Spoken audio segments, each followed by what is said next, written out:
Kumusta po ang lahat? Sana po lahat tayo ay nasa mabuting kalagayan, lalo na ang ating mga puso. Alam niyo kasi pag may problema yung puso natin, malaking problema yon. Whether it is physical, yung talagang puso mo may problema, nagpapalpitate,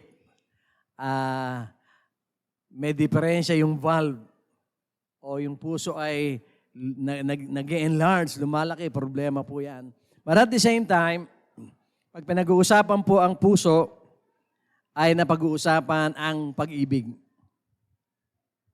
At kapag hindi natin naunawaan ang pag-ibig ng Diyos, bagamat hindi natin to totally maunawaan dito sa lupa, I believe, naniniwala ako na darating ang panahon sa piling ng ating Panginoon ay magkakaroon tayo ng mas malawak na pananaw sa pag-ibig. At pag sinabi po natin mga kapatid na pag-ibig, ito po ay napakahalaga sa atin. At kapag ang pag-ibig ay napapalitan ng pagwawalang bahala o tinatawag na apathy o apartheid, nawawala po yung pag-ibig at nagugulo ang mundo. At kapag ang pag-ibig ay napapalitan ng galit, nawawala ang mainit na kaamuhan ng pag-ibig. At pag nawawala ang pag-ibig, napalaking problema po sa ating lahat yan, mga kapatid. Hindi po ba? For example, kung hindi niyo po mahal si Lord, wala kayo rito ngayon. Hindi po ba? Hindi ko naman sinasabi na pag Sunday absent kayo, yung Sunday na yun, hindi niyo mahal si Lord. Hindi po yun ang ibig sabihin. Pero nagpapatuloy ang pag-ibig natin sa Diyos. Ang totoo niyan, kung hindi natin nakilala ang pag-ibig ng Diyos, ay hindi tayo magkakaroon ng pananampalataya. Kaya tayo na-attract sa pananampalataya dahil nakita natin yung pag-ibig ng Diyos. Na embodied doon po sa verse na John 3:16. For God so loved the world that He gave us His only begotten Son, that whosoever believes in His name shall not perish but have everlasting life. Gasgas na yung verse na yon. Pero katulad ng isang metal, habang nililiham mo, lalong kumikintab yung verse na yon. At noon, ang tingin natin sa verse na yun ay walang laman. Siguro ang tingin natin doon maitim. Pero dahil lagi nating naririnig, dahil laging sinasabi ng mga taong gusto tayong maligtas, yung maitim na John 3:16 sa tingin natin, dahil pinaitim ng kaaway hindi po ba? Dumating yung time na, ginintuan pala ang John 3:16 dahil sa pag-ibig ng Diyos. Salamat sa Diyos at sa kanyang pag-ibig. Palakpakan po natin si Lord. At alam niyo, dito sa buhay natin ay, lalo na bilang mga Kristiyano, ay dapat yung buhay natin ay, tawag dito, ay being ruled by love. Na ang nangingibabaw sa ating buhay bilang mga Kristiyano ay pag-ibig ng Diyos. Kasi pag hindi natin naunawaan yung pag-ibig ng Diyos, hindi tayo magkakaroon ng pananampalataya. Hindi po ba? Marami sa atin, nung tayo ay nagkaroon ng pananampalataya, nung tinanggap natin ang Panginoong Hesus, ang dahilan natin, ang tunay na dahilan natin, ay yung mahal pala ako ng Diyos. May say-say pala ako sa Lord. Maraming tao na ang tingin nila sa sarili nila ay walang kwenta, walang halaga, walang direksyon, walang nagmamahal sa kanila. Nung maunawaan nila yung sinasabi ng John 3:16, nakikita nila na may umiibig pala sa akin. At yun ang Diyos. At ako pala ay pinapahalagahan niya. Hindi po ba? Sino ba yung mga iniibig natin? Di ba sila yung pinahahalagahan natin? Minsan, struggle yan ng mga magulang. Kasi dumarating ang time, Kami rin ay dumaan doon, kami mga adults, kami mga 17 years old na ngayon. Nung kami umibig, parang hindi na namin iniibig ang aming pamilya. Di po ba? Hanggang matanggap ito ng pamilya. Lalo na kung maganda po ang transition ng pagkakaroon ng pag-ibig sa ating kapwa. Importante po talaga yung pag-ibig. Kaya importante mangunawaan natin ang pag-ibig. At sa mundong ito, marami pong nangyayari na nakikita natin na wangis ng pag-ibig. At yan po ang series natin. Wangis ng pag-ibig or images of love. At mga kapatid, kung papaanong ang ating Panginoon ay inialay niya ang buhay niya para sa atin, ay ganoon din ang inaasahan niya para sa atin. Dahil hinahanapan din niya tayo ng tunay na pag-ibig. Kaya merong kasabihan na makikita niyo kung minsan nakasulat sa mga t-shirts, sa mga billboards, saved to save. Niligtas para magligtas. Ang buod po nung phrase na yon is love. Diba? Niligtas ako para iligtas ang iba. Bakit? Niligtas na ako. Ba't ka pa ililigtas yung iba? Kasi yung nagligtas sa atin, tinuruan tayo ng pag-ibig ng Diyos, ng pag-ibig niya, at tinuruan niya tayo ng pag-ibig sa ating kapwa. Kaya, ang Panginoon mismo, hinahanap niya sa atin yun. At nakita natin kung paano tayo inibig ng ating Panginoon sa pamamagitan ng sakripisyo. At ang sakripisyo po mga kapatid ay, ito po ang title ng ating message ngayon, ay sumasalamin sa pag-ibig. I-qualify po natin yung sinasabi ritong sakripisyo. Maya-maya makikita po natin. Pero ang ating verse para sa ating sermon ngayon ay makikita po natin sa unang Juan 3:16. John 3:16 pa rin, pero 1 John 3:16 ang sabi, sa ganitong paraan natin nalalaman ang tunay na pag-ibig. Ibinigay ni Jesucristo ang kanyang buhay para sa atin. Kaya dapat nating ialay ang ating buhay para sa ating mga kapatid.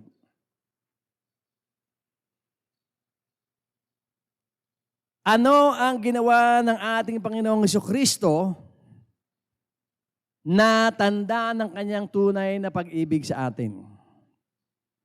Namatay siya para sa atin. Hindi po ba? Kaya yung sinasabi rito na kaya dapat din ninyong ialay dapat din nating ialay ang ating buhay para sa ating mga kapatid. Na nangangahulugan ito na kung ano yung ginawa ng ating Panginoong Yesus na pagsasakripisyo doon sa krus, dahil sa pag-ibig niya sa atin, tayo rin ay kailangang magsakripisyo sa ating kapwa. Hindi sa pamamagitan ng literal na pagpapapako sa krus pagdating ng April. Kung hindi sa pamamagitan ng pagkamatay natin sa ating mga sarili. Ang sabi dito, ialay ang ating buhay para sa ating mga kapatid. Hindi lang basta mag-alay, kung ano ang pinapaalay sa atin ng Panginoon, buhay. Bakit buhay natin ang gusto ng Diyos na ialay natin sa mga kapatid? Sapagkat ang bawat isa sa atin ay inalayan din ng buhay ng ating Panginoong Yesus. Tulad ng sinabi ko, hindi hinahanap sa atin ng Panginoon na tayo ay magpenitensya o tayo ay magpapako sa krus.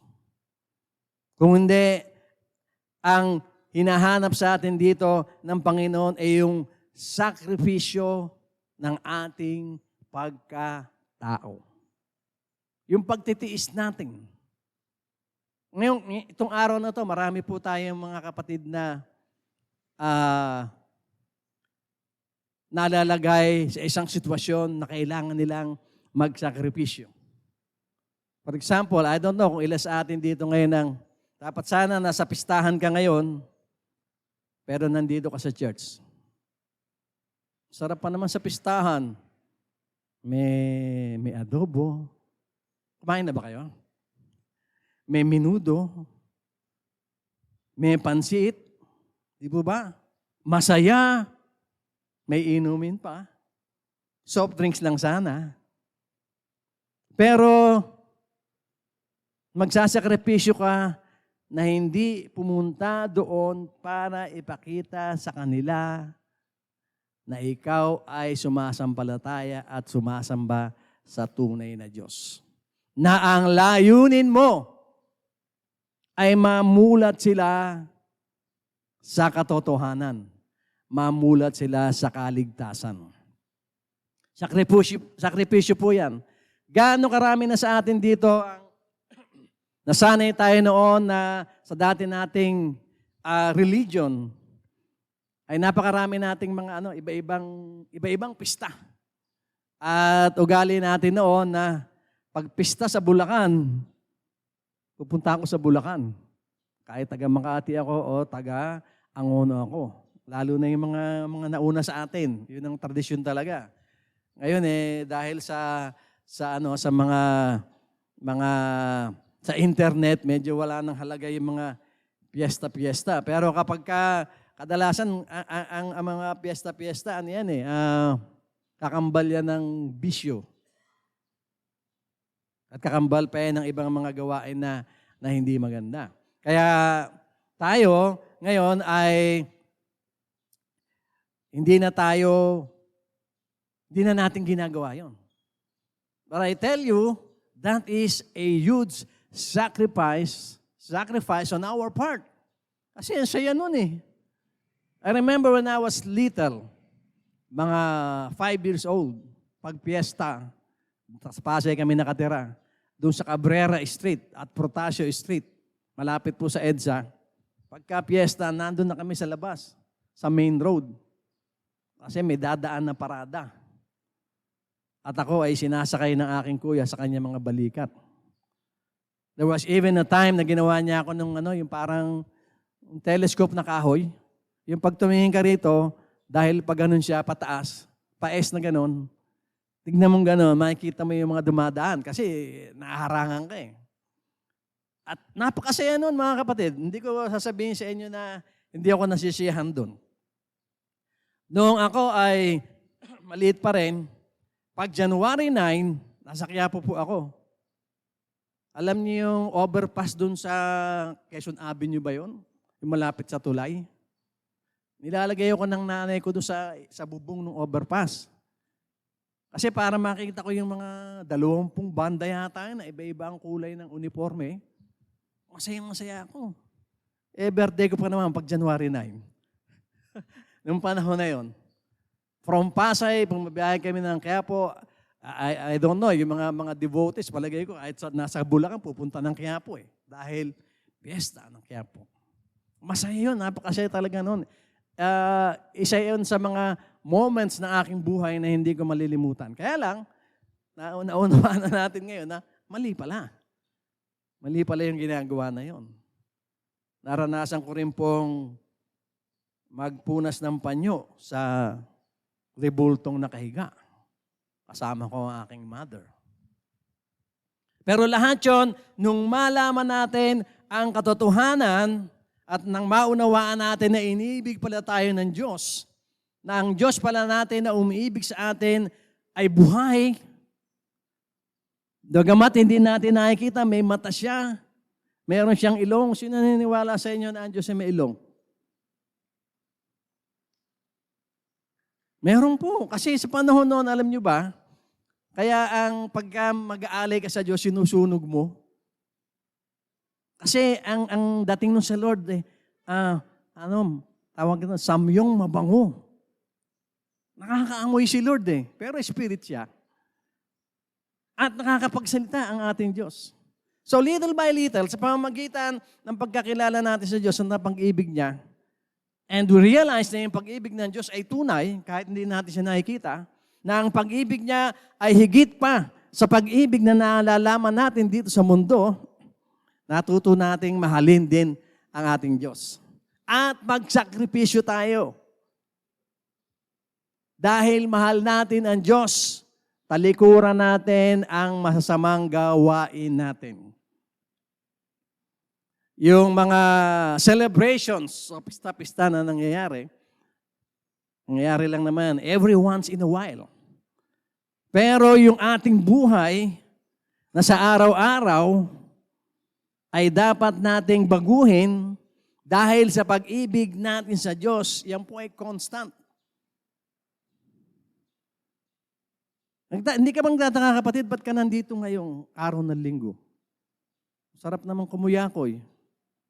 Ang sarap namang pumunta sa mga kasiyahan. Minsan, magastos pa. Bibigay ka pa ng tithes and offering mo. Masahe ka pa and everything. Pero ba't nandito ka? Kasi nakilala mo yung pag-ibig ng Diyos na hindi nakikita. And that is amazing. Amazing po yun. Para makita ko po kayo, mga kapatid, na naririto ngayon. Para kanino? Para sa Diyos na hindi nakikita. Sa mata ng mundo, kabaliwan yun. Di po ba? Pero bakit nandito tayo? Kasi alam natin na merong Diyos na buhay, na merong pag-ibig, na nagsakripisyo para sa atin. Kaya dalawang bagay, mga kapatid, ang tutunghayan natin ngayon, tungkol po sa sakripisyo na mirror image ng pag-ibig. Kung hindi tayo inibig ng Panginoon, hindi siya magsasakripisyo. Kung hindi natin siya inibig din, matapos niya tayong ibigin, hindi tayo matututong magsakripisyo. Kaya tignan po natin, mga kapatid, ang sinasabi ng Biblia na nagsasabi sa atin, mga kapatid, na ang sakripisyo ay hindi may kakailang galing sa pag-ibig. Of course, may sakripisyong hindi galing sa pag-ibig. May sakripisyong galing sa maitim at madilim na kasamaan. Yung sinasacrifice sa mga tao. Kinikitil ang buhay, sinasacrifice sa kanilang mga Diyos-Diyosan. Yun po ay sacrifice na walang pag-ibig. But what we are talking about this morning ay yung sakripisyo na nakikita natin, na ginagawa natin, pinagsisikapan natin gawin at ginawa sa atin ng ating Panginoong Jesucristo. Ito yung sakripisyo na hindi may kakailang galing sa pag-ibig. And masarap isipin, mga kapatid, na kung ikaw ay isa sa mga tao na nagsasakripisyo. Ewan ko sa oras na ito, ilan sa atin dito ngayon ang nandito ka pero may sakripisyo kang ginagawa. Lahat tayo, ang unang-unang sakripisyong ginawa natin, yung comfort zone natin, iniwanan natin. Araw ng linggo, first day of the week, nandito ka, nakikinig ka ng salita ng Diyos, umaawit ka sa Panginoon. Di ba? Pero dapat sana, tulog ka pa ngayon. Kasi walang pasok ang sanlibutan. Di ba? Pero bakit gising ka? Bakit ka nandito ngayon? Nagbihis ka pa. Naghanda ka pa at lahat. Dahil yan ay sakripisyo natin sa ating Diyos. Na nagsakripisyo din sa atin. Kaya nga, ang sabi po, mga kapatid, sa Hebreo 13:16 ay ganito, do not neglect to do good and to share what you have, for such sacrifices are pleasing to God. Ang sabi sa Tagalog, at huwag natin kalilimutan ang paggawa ng mabuti at pagtulong sa iba dahil ang ganitong uri ng handog o sakripisyo ay kalugod-lugod sa Diyos.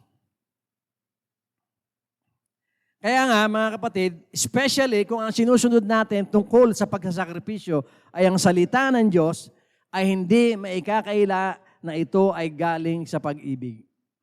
Kapag nagsakripisyo ka para sa kapatid mo sa pananampalataya, ginawa mo yon dahil sa pag-ibig. Kapag ang kapatid mo sa pananampalataya ay nagsakripisyo para sa iyo, ginawa niya yon dahil sa pag-ibig. At mapalad tayo dahil nauunawaan natin ang pag-ibig at nakagawa tayo ng mga sakripisyo na galing o nag-ugat mismo sa pag-ibig. Katulad ng sinasabi ng verse na ito na hindi natin dapat kalimutan ang paggawa ng mabuti o ang sakripisyo dahil ito ay nakakalugod sa Panginoon. Bakit nakakalugod ang sakripisyong mula sa pag-ibig sa Panginoon? Sapagkat ang tinitignan lagi ng Diyos ay ang puso. Anything you do na dahil sa pag-ibig ay nakakalugod sa Diyos. Kaya yung sakripisyo na ginagawa nating mga Kristiyano to one another at ginagawa rin natin sa mga hindi natin kasama sa pananampalataya, ito po ay galing sa pag-ibig. Hindi ito may pagkakaila. Kaya nga po, maraming nasa shock kapag ang isang Kristiyano ay nagpapakita ng pag-ibig. Natatandaan ko po, matagal-tagal na panahon na yon, nung ako po ay nagko-consolidate pa, kagaya ng ginagawa natin dito. Kapag may bisita tayo, kina-consolidate po natin para sila ay tumanggap sa Panginoon. Meron ng isang couple na ngayon pastor na. Siguro pastora na rin yung babae. First time nila sa church, na-assign ako sa kanila. Sila ay hindi pa noon mga Christian. And so habang pinapaliwanag ko po ang pag-ibig ng Diyos, pinapaliwanag ko ang kaligtasan at lahat ng mga bagay na kailangan nilang malaman para tanggapin nila ang ating Panginoong Jesucristo, yung mag-asawa ay nakatingin lang sa akin. Sa isang parang hindi mo mabasa, naintindihan kaya nila yung sinasabi ko. Diba naranasan niyo na ba yung mga kapatid, yung gusto mong ipaliwanag ang pag-ibig ng Diyos ng kaligtasan sa isang tao, and then you are doing all the talking and the person is just listening. So hindi mo alam kung ano kaya nasa isip ng dalawang ito, mag-asawa. Pero sila po ay naging mga Christians na ngayon at pastor na nga. Siguro after mga 5 or 7 years, naisip-isipan ko, magkakasama na kami sa church noon, tanungin yung lalaki. Sabi ko, Brad, nung ikaw ay kinoconsolidate ko, napansin ko, nakatingin ka lang sa akin. Pero afterwards naman, tumanggap sila. Pero yung pagkakatanggap nila, hindi ko rin sure kung nasa puso nila eh. Kasi nga, nakatingin lang sila sa'yo, kung minsan nakanganga pa, parang hindi mo maintindihan kung ano yung lalaro sa isip nila. Nung tinanong ko po, ano ba yung nasa isip mo nung nagko-consolidate ako sa inyo? Pastor, alam mo, ang nasa isip ko noon, sabi nung lalaki na yun, pastor na ngayon, ang nasa isip ko, bakit kaya kami pinag-aaksayahan ng panahon ng mga taong ito? Yung palang nasa isip din ng mag-asawa. Bakit kaya nagtsatsaga silang ipaliwanag yung sinasabi ng John 3:16 sa amin? Hindi nila maintindihan. Pero nung tumagal na-realize nila na yun ay pag-ibig in itself. Ibig sabihin, yun yung first time na makakita sila ng pag-ibig sa kapwa nila, papunta sa kanila, pero first time lang nilang na-meet yung tao na yun. Hindi ko akalain na ganun yung kanilang appreciation dun sa aming pag-uusap. At ngayon na nga ay naging pastor na at meron ng church na pinangungunahan din.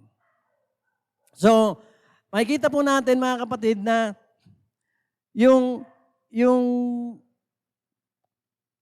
pag-ibig na yung sakripisyo na nanggagaling po sa pag-ibig, at yung sakripisyo ng ating Panginoon, of course, na galing sa Kanya pag-ibig, ay hindi natin maikakaila na galing talaga sa pag-ibig.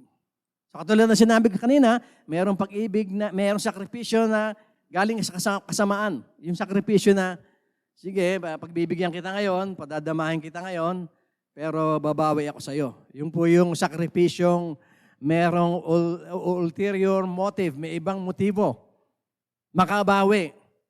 Pero yung sakripisyo na pinag-uusapan natin na galing sa pag-ibig ay yung sakripisyo na walang inaasahang kapalit. Pabalik. Basta gumagawa ka lang ng sakripisyo. Bakit? Kasi nagsakripisyo rin sa akin ang aking Panginoong Jesucristo. Ibig sabihin mga kapatid, ang sakripisyong ibig ng Diyos ay ang sakripisyong may aksyon. Hindi kagaya ng mga sakripisyo na sa panahon noon, sa Old Testament, pupunta ka sa templo o sa tabernakulo, may kasalanan ka, yung kasalanan mo ang katapat ay 2 kalapati. Bibili ka ngayon ng 2 kalapati. Iaalay mo sa templo yun, susunugin yun. Yun ang sakripisyo o handog na ayaw ng Diyos. Kasi ano lang yan sakripisyong pang sarili lamang. Kasi nag-o-offer ka para yung kasalanan mo ay mapatawad. Pero itong sakripisyo na pinag-uusapan natin mga kapatid, ito yung sakripisyo na ginagawa natin sa ating kapwa. Aksyon po ito. Hindi ito yung, hindi ako makakapagsimba ngayon, di ba next week? Magdo-donate na lang ako. Hindi yung ganon.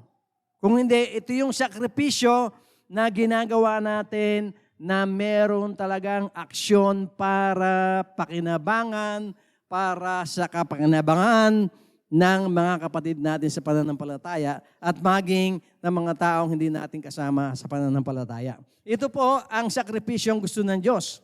Dahil ito ay aksyon o dulot o gawa na nanggagaling sa pag-ibig. Itong sakripisyong nangyayari, ito yung sakripisyo nangyayari in real time. It's happening. It's a process.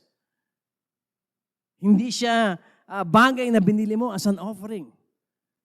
But it's a process. It's even a process of life.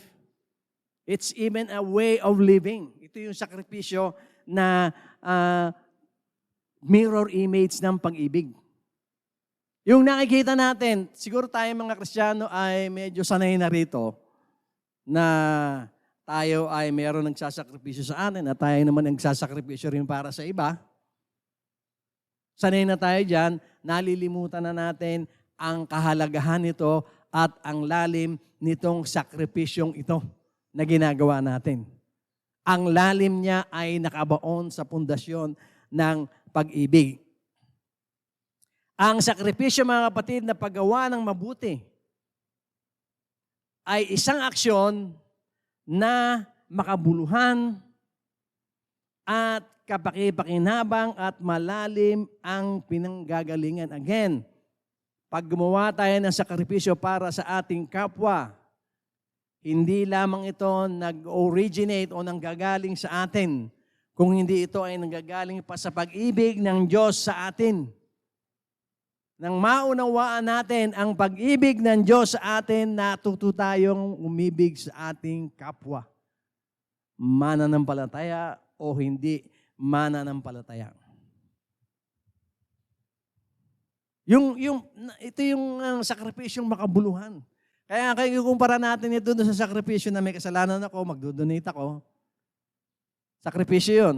Pero yung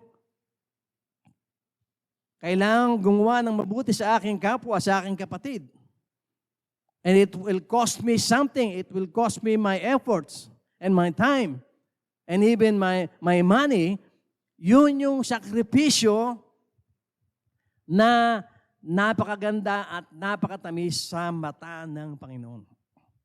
Kaya po, wag po tayong magsawa na gumawa ng mabuti sa ating kapwa. Ang sabi po mga kapatid sa unang Samuel 15:22, para mabigyan po ng diin dito kung gaano ang pagpapahalaga ng Diyos sa sakripisyo na nagugat sa pag-ibig. Ang sabi po sa unang Samuel 15:22 ay ganito, pero sumagot si Samuel, mas nalulugod ba ang Panginoon sa mga handog ninyo kaysa pagsunod sa Kanya? Ang pagsunod sa Panginoon ay mas mabuti kaysa mga handog. Ang pakikinig sa Kanya ay mas mabuti kaysa paghahandog ng taba ng tupa. So binibigyan po dito ng difference yung sakripisyo na sa pamamagitan lamang ng mga bagay na inaalay sa templo noon.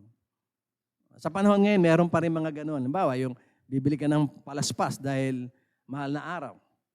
Sakripisyong binili yun. Pero yung sakripisyong ginagawa natin sa ating kapwa at yung sakripisyong pagsunod sa Diyos at yung sakripisyong paggawa ng mabuti, ito yung kinalulugdan ng Panginoon. For example, yung pagsunod, ang sabi po rito, ang pagsunod sa Panginoon ay mas mabuti kaysa mga handog. Alam naman natin, sa kultura natin dito sa Pilipinas, marami pong di umano ay nakakakilala sa Diyos. Na kapag hindi panahon ng mga pista-pista o mga celebration, sige ang gawa ng mga kasamaan. Hindi ko po sinasabi dito yung maliliit na tao. Marami tayong mga kilala dyan, ang ginagawang kasamaan ay lantaran. Malakas authority, hindi sila hinuhuli and everything, ginagawa nila. Pero pagdating ng fiesta, pagdating ng mahal na araw, sponsor sila ng mga celebration. Kasi naniniwala sila na kahit na gumagawa ako ng masama, basta sponsor ako sa ganung okasyon. Yung 10 basketball team na maglalaro, sagot ko lahat ng uniform. Siguro naman, patatawarin na ako ni Lord. Or sometimes they believe na patatawarin talaga sila. Kaya, may okasyon ngayon, bili mo ng uniform lahat ng basketballista. Ikaw ang mayor, sa iyo kakain lahat, ikaw magbabayad sa banda. Pero bukas, makalawa, tuloy ka na naman sa iyong pagiging Lord ng kung ano-ano. Drug Lord and whatever Lord, tuloy-tuloy pa rin. Hindi yun ang sakripisyo na gusto ng Panginoon. Ayaw niya nun. Ang gusto niyang sakripisyo, mga kapatid, bilang isang mabuting gawa, ay ang pagsunod. Among other things na sinasabi po ng banal na kasulatan. Tulad ng sinasabi po ng verse na binasa natin, ang sakripisyong gusto ng Diyos ay yung may kasamang gawa o aksyon tulad ng mabubuting gawa at pagsunod. Yun po ang gusto ng Diyos na sakripisyo. Kaya, mga kapatid, tayo po bilang mga mananampalataya, I know, lahat tayo, iba-iba lamang ang level natin sa maturity, sa pakikisama natin sa sanlibutan. Pero marami tayong iniiwasan na gawain ng sanlibutan. At dahil doon ay may sakripisyo tayo. Yung sakripisyo ng paggawa at yung sakripisyo na hindi paggawa ng hindi tama at masama ay sakripisyong may aksyon. Nakikita po yun sa atin. Kaya kung kayo man ay nakakaranas po ng inconvenience sa sanlibutan na ito, ay huwag po kayong manghinayang. Kasi alam ni Lord yun eh. Mahalaga sa Panginoon yung sakripisyong yun at hindi yun nalilingid sa kaalaman ng ating Diyos. For example, sa isang grupo ng mga kaibigan ninyo or asosasyon or whatever, o opisina o trabaho, kayo lamang ang hindi sumasama sa bisyuhan. Kayo lamang ang hindi gumagawa ng kung anong kabalbalan sa trabaho. Kayo lamang ang nagtatrabaho ng gusto. Huwag kayong malungkot. Sakripisyo yun. Sakripisyong may gawa. Hindi lip service lamang. Kung hindi may aksyon. Yun yung sakripisyo na hindi hindi pagkakaila na ang ugat ay pag-ibig. Kaya patuloy po natin gawin ang mga sakripisyong yun. Pangalawa, mga kapatid, na binibigyan ng emphasis sa unang Juan, kanina binasa natin yung 1:3:16. Ngayon naman, ituloy natin sa 1:3:17. At dito po ay binibigyan ng diin yung pagtulong bilang isang mabuting gawa as mirror image of love. Na kapag tayo ay tumutulong sa ating kapwa, ibig sabihin, ginagawa natin ito as a sacrifice that comes from our hearts. Ginagawa natin ito dahil may pag-ibig tayo sa ating kapwa. Ang sabi po sa unang Juan 3:17 ay ganito, kung meron man sa atin ang nasa mabuting pamumuhay at nakikita ang isang kapatid na nangangailangan, ngunit hindi naman niya ito tinutulungan, masasabi ba natin na sumasa kanya ang pag-ibig ng Diyos? Makikita po natin ito, malinaw na malinaw, na ang pagtulong ay isang uri ng sakripisyo na sumasalamin rin sa pag-ibig. Maaring ilang beses ka nang nakatulong, pero frustrated ka sa mga tinutulungan mo. Huwag kang hihinto, mga kapatid. Huwag po tayong hihinto dahil yan ay mabuting gawa. At the more difficult it is for us to help others, but we help them anyway, mas malaki ang sakripisyong ginagawa natin. Because we are denying our self-comfort. Pumapayag tayo na hindi maging convenient ang buhay natin para makatulong lamang sa iba. Yan po ay pagtulong na ang ugat ay ang pag-ibig. Isa itong sakripisyo. Ang totoo ay tanda o ebidensya na may pag-ibig tayo sa Diyos kapag tayo ay nagsasakripisyo o tumutulong sa ating kapwa. Kung tutuusin, mga kapatid, ay dapat na magsigasig tayo, maging masigasig tayo sa pagtulong dahil isa ito sa mga gawang malapit sa puso ng ating Diyos. That's why it's very common among born-again Christians na makikita natin ang pagtutulungan. At ito, mga kapatid, ay katunayan din na dahil sa pag-ibig, ay sensitibo rin tayo sa kapakanan o interest ng iba sa pamamagitan ng pagtulong. Very commonly, we see among Christians yung mga hindi mo naman hihingan ng tulong pero tumutulong. I remember noon kami po ay maliliit pa. Kung sa eskwela ko noon, absent ako ng 1 linggo. Tapos papasok ako ng 1 linggo, absent na naman ako dahil sa kawalan ng pera. Sa church, ganun din kami. Magcha-church kami ngayong linggo, mga 2 linggo, mga wala kami, 3 linggo. Kasi po, wala kaming pera. I remember yung isang asawa ng matanda sa church noon, kagabi naalala ko yung pangalan niya. Nalimutan ko na altogether yung pangalan niya. Gusto kong banggitin sa inyo yung pangalan niya. Minsan, nag-church kami hapon noon kasi ang service namin sa church noon, sa isang maliit na church ay umaga at hapon. Dumating kami magkakapatid, hapon. Sabi sa amin nung babae na asawa po ng elder ng church, sabi, bakit 3 linggo na kayong wala? Sabi nga, kasi wala kaming pamasahe. Alam niya, sabi siya, sige, eto ang 50 centimos. Kasi ang pamasahe noon, 10 centavos lang po, mga kapatid. 10 centavos lang. Kaya alam niyo naman na batang-bata pa tayo. Magkakapatid kami, 5 kami. Ito ang 50 centimos. Pamasahe niyo next Sunday. At pag pumunta kayo rito, bibigyan ko uli kayo ng panibagong 50 centimos, pamasahe niyo naman pauwi. Yung bang hindi mo inaasahan, hindi mo na hinihingi, pero tumutulong dahil pinapahalagahan niya ang kapakanan ng iba. Hindi ko po malilimutan yun, yung pagkakataon na yun na kinausap ako nung babae na yun, na-amazed din ako because that was the first time na kami po ay binigyan ng 50 centimos para makapag-church next Sunday. Sa kahirapan. There was even a time, mga kapatid, gusto ko po ikwento sa inyo dahil sa pangunguna ng aking nanay, ang church po na pinupuntahan namin ay sa Makati, sa Dian. Kami po ay nakatira sa Malate. So kung familiar po kayo sa Maynila, yung Malate at saka Makati, magkalayo po yon.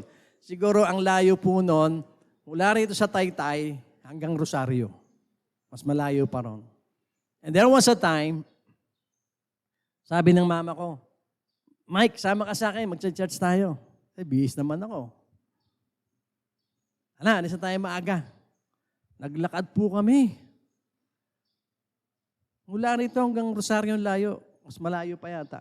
Naglakad lang kami. Sabi ng mama ko, kailangan makapag-church tayo. Eh, di ako naman, sunod ako sa mama ko, lakad kami. Siyempre, bata ka, masaya ka naglalakad. Marami ka nakikitang bago.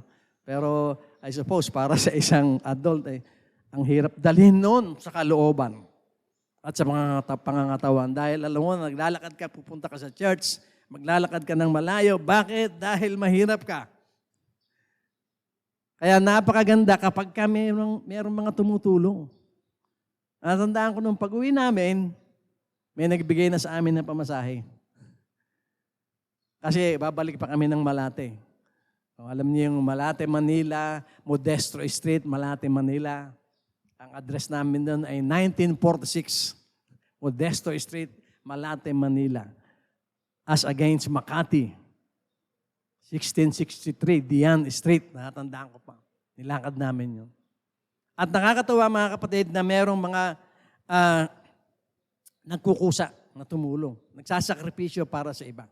Kaya sabi sa atin dito ay huwag po tayong gumawa ng anumang bagay sa makasariling hangarin o paghahangad lamang, kung hindi maging sensitive tayo sa pangangailangan ng iba, sa kapakanan ng iba. Tumulong tayo na ang ating layunin ay tunay na makatulong, hindi para mapuri o sumikat sa paraang ginagawa nating tinutungtungan ang pagtulong para sa ating kapakanan. When we help because of the Lord, because of the love of God. Hindi para tayo ay maging maganda ang ating pakiramdam, kung hindi para maging maganda ang pakiramdam ng Diyos sa atin. Kung paminsan-minsan mga kapatid sa ating pagsasakripisyo ay doble-doble yung sakripisyo natin. Kasi merong minsan nagsakripisyo ka na, tumulong ka na, yung pala yung tinulungan mo ay pinagsamantalahan ka lang. Another sacrifice yun. Yung tiisin mo yung kahapon lamang po, nandiyan kami sa mall kasi haba ng traffic dito, pumunta kami sa mall. Habang kami nag-aantay ng order sa pagkain, may lumapit sa amin. Alam niyo na, yung may mga bag, yung mga estudyante po kami, ganun, bumili na po kayo. Normally, hindi po nakakalusot sa akin yung kaya lang, busy ako sa cellphone.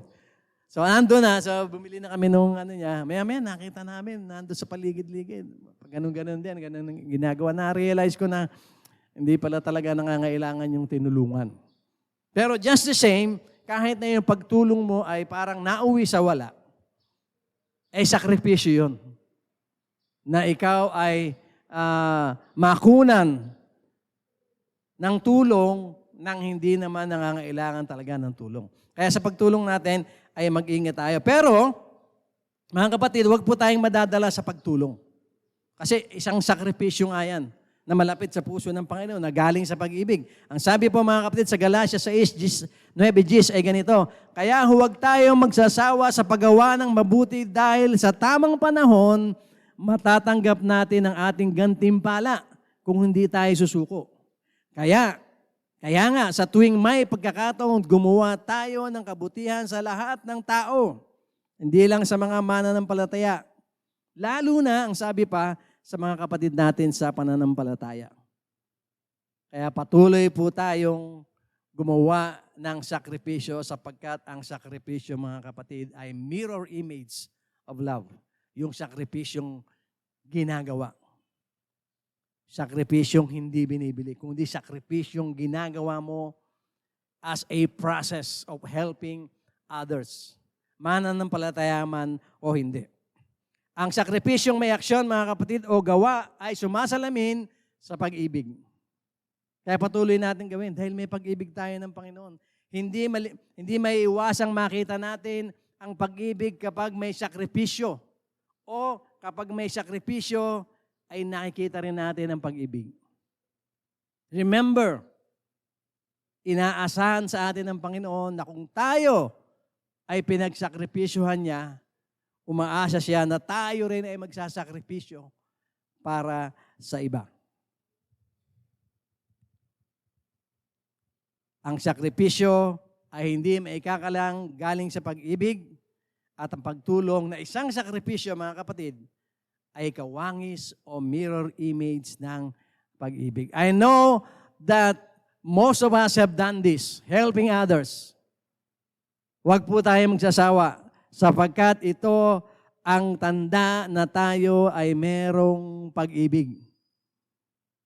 May pag-ibig tayo sa Diyos at may pag-ibig tayo sa kapwa at nakikita yan sa mga sakripisyong ginagawa natin para sa kapwa natin mananampalataya o kapwa natin na hindi man mananampalataya. Purihin po ang Panginoon. Palakpakan po natin si Lord.